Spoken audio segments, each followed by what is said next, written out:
Guys, welcome to translation hunter. So आज हम class 9 का अपना जो चैप्टर गद्यखंड का जो चैप्टर 4 है सांवले सपनों की याद, उसके जो क्वेश्चन आंसर्स हैं उसको डिस्कस करेंगे।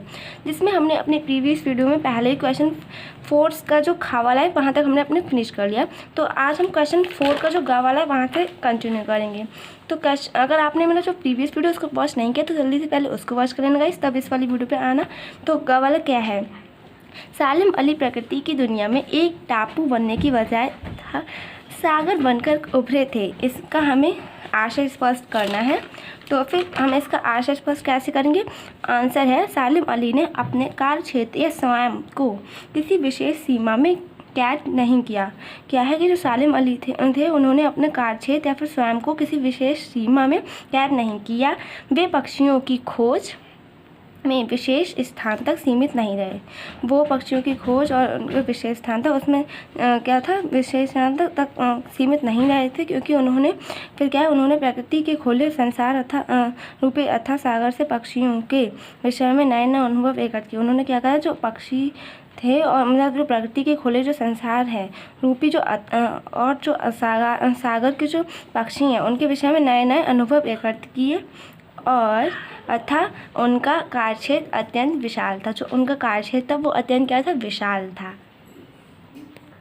क्वेश्चन 5, इस पाठ के आधार पर लेखक की भाषा शैली की 4 विशेषताएं बताइए। जो इस पाठ है उसके आधार पर हमें क्या बताना है, जो लेखक की भाषा शैली पर 4 उसकी विशेषताएं बतानी है।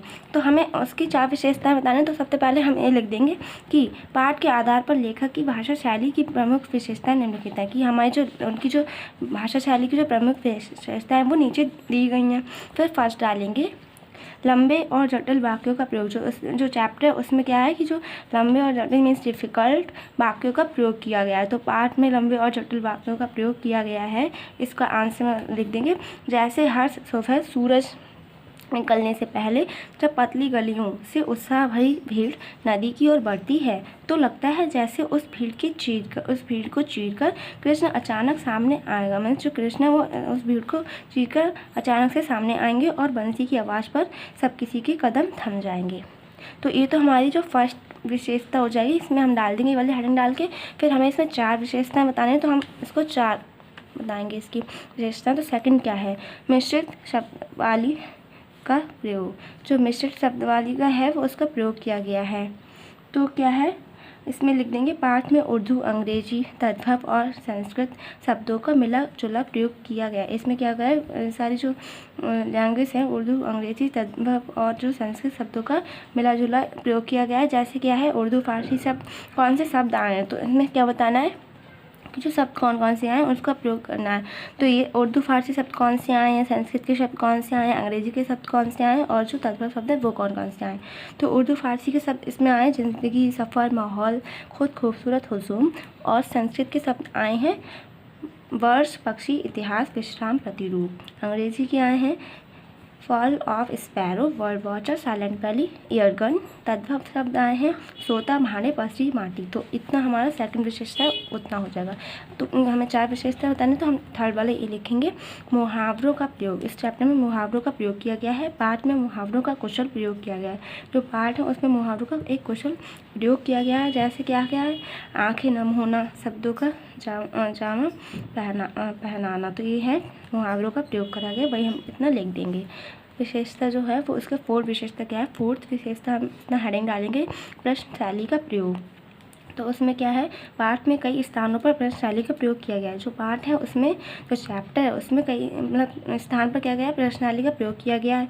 जैसे क्या है, कौन बचा है जो अब सौंधी माटी पर उगी फसलों के बीच एक नए भारत की नींव का संकल्प लेगा। कौन बचा है जो सौंधी माटी पर उगी जो फसलें हैं उसके बीच एक नए भारत की नींव का संकल्प लेगा। और कौन बचा है जो अब हिमालय और लद्दाख की बर्फीली ज़मीनों पर जीने वाले पक्षियों की वकालत करेगा। ये सेकंड क्वेश्चन है यहाँ पर, ये जो कौन बचा है जो हिमालय और जो लद्दाख की भी जो बर्फीली ज़मीन है, हिमालय और लद्दाख की जो बर्फीली ज़मीन है उन पर जीने वाले पक्षियों की वकालत कौन करेगा। तो यहीं पर हमारा जो क्वेश्चन 5th है उसका आंसर फिनिश हो गया। तो गाइस ये इतना ज़्यादा इंपॉर्टेंट नहीं है, फिर भी अगर आपके क्वेश्चन में आएगा तो करना तो है ही। सो गाइस क्वेश्चन 6, इस पार्ट में लेखक ने सालिम अली के व्यक्तित्व जो उनका जो चित्र खींचा है उसे अपने शब्दों में लिखिए। इस पार्ट में जो लेखक ने जो सालिम अली के व्यक्तित्व का जो चित्र खींचा है उसे हमें क्या करना है, अपने शब्दों में लिखना है। तो आंसर में क्या लिख देंगे, आंसर सालिम अली सुप्रसिद्ध पक्षी विज्ञानी थे। सालिम अली कौन थे, एक सुप्रसिद्ध पक्षी विज्ञानी थे जो दूर दूर तक पक्षियों की खोज में जाया करते थे। जो क्या करते थे, दूर दूर तक पक्षियों की खोज में जाया करते थे। वे हमेशा आँखों पर या गले में दूरबीन लटकाए रखते थे। वो क्या करते थे, आँखों पर या फिर गले में जो दूरबीन होता है उसको लटकाए रखते थे। वे प्रकृति से भी बहुत प्रेम करते थे, वो जो नेचर होता है उसको भी बहुत प्रेम करते थे। वे घुमक्कड़ स्वभाव के थे। वो क्या थे, घुमक्कड़ मीन्स घूमने वाले उस स्वभाव के थे। वे पर्यावरण की सुरक्षा के लिए सजग थे। वो क्या थे, पर्यावरण की जो सुरक्षा सेफ्टी के लिए उसके सजग थे। और इसी विषय में एक बार तत्कालीन प्रधानमंत्री से भी मिल चुके थे।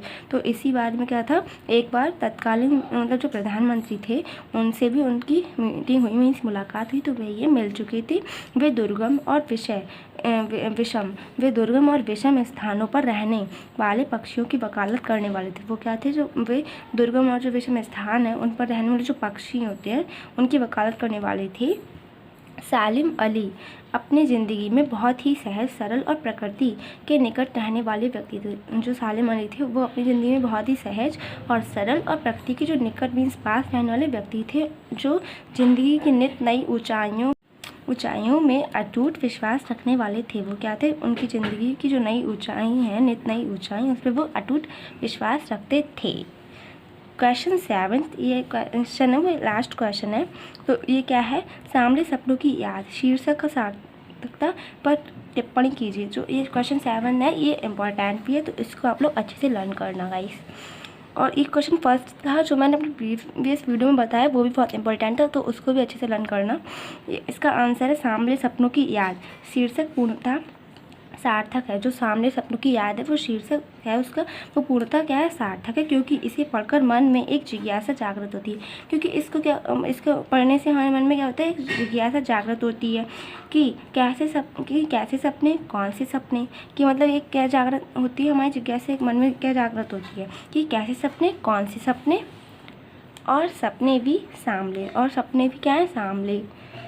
इन सपनों के साथ किसकी यादें जुड़ी हैं, ये जो सपने हैं इसके साथ किसकी यादें जुड़ी हैं। इसके अलावा सालिम अली के हृदय में आजीवन सपनों को ही खोजने की ललक थी। इसके अलावा जो सालिम अली थे उनके हृदय में आजीवन पूरे जीवन में क्या था, उनके खोजने की मतलब उनके सपनों मतलब जीवन सपनों को ही खोजने की उनकी ललक थी। सालिम अली आज मिथक बन गए हैं। जो सालिम अली हैं वो आज क्या बन गए, मिथक बन गए हैं।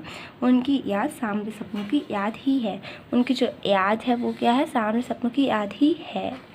सो गाइस, यहीं पर हमारा चैप्टर सामने सपनों की याद, इसके क्वेश्चन आंसर्स हैं वो भी ऑल क्वेश्चन हमने कंप्लीट कर लिए हैं। सो गाइस, मिलते हैं नेक्स्ट वीडियो में न्यू चैप्टर के साथ। So guys, hope you like this video. Bye bye.